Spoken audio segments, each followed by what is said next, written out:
أظهر لوكا مودريتش قيمته الدائمة لريال مدريد بعدما سجل هدفا واحدا وقدم تمريرة حاسمة رائعة في الفوز 4-1 على ضيفه فياريال في دور الدرجة الأولى الإسباني لكرة القدم.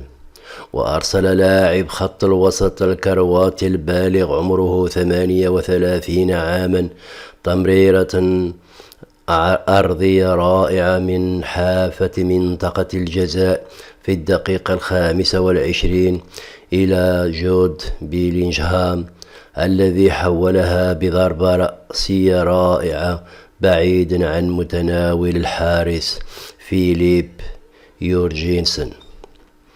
وعزز رودريغو تقدم ريال مدريد بتسديدة من مدى قريب بعد ركلة ركنية من مودريتش في الدقيقة 37، لكن خوسي موراليس قلص الفارق للفريق الزائر في الدقيقة 54 بلمسة متقنة بعد هجمة مرتدة. وسجل إبراهيم دياز الهدف الثالث لصاحب الأرض في الدقيقة 64 من مجهود فردي رائع، ثم جاء الدور على مودريتش ليسجل بعدها ب4 دقائق مسددا كرة مرتدة داخل منطقة الجزاء.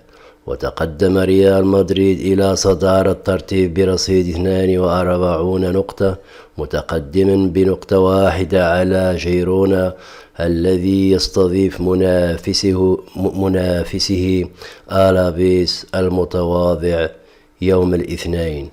والسلام عليكم.